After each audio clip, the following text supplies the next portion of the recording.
ஆண்டவர் அந்த மனுஷனையும் வார்த்தையினால் உண்டாக்குறார். எத்தனை பேர் ஆமேன்னு சொல்கிறீங்க?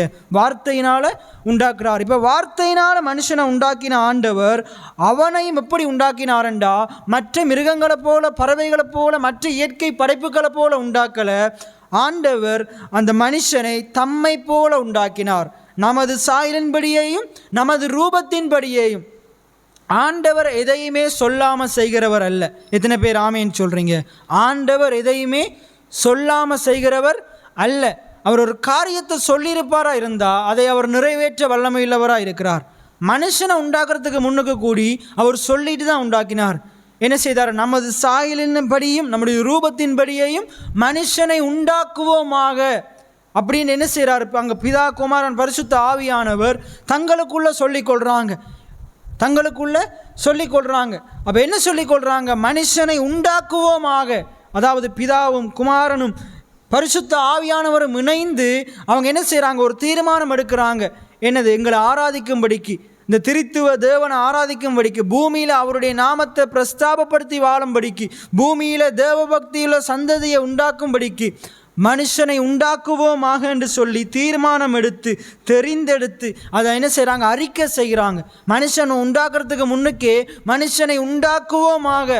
நீங்கள் எடுத்துக்கொள்ளுங்க, ஆதியாகமம் 1 அதிகாரம் 26வது வசனம் தொடக்கம் 28வது வசனம் வரைக்கும். ஆதியாகமம் 1 அதிகாரம். பின்பு தேவன் நமது சாயலாகவும் நமது ரூபத்தின்படியும் மனுஷனை உண்டாக்குவோமாக. அப்போ உண்டாக்குறதுக்கு முன்னுக்கு என்ன செய்கிறாங்க? என்னத்தை உண்டாக்க போகிறாங்களோ அதை வாயை திறந்து சொல்கிறாங்க.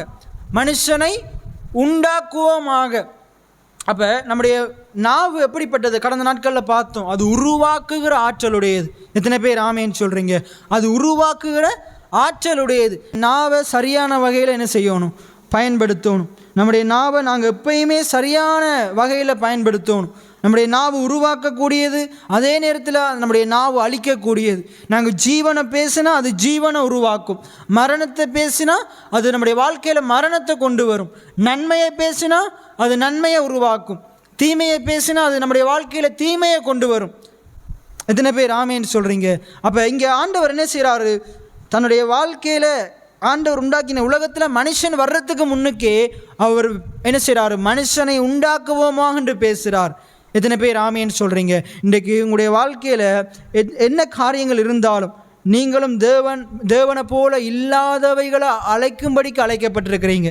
எத்தனை பேர் ஆமேன்னு சொல்கிறீங்க? பூமியில் எல்லாமே இருக்குது, ஆனால் பூமியில் விதையை விதைக்கிறதுக்கு மனுஷன் இல்லை.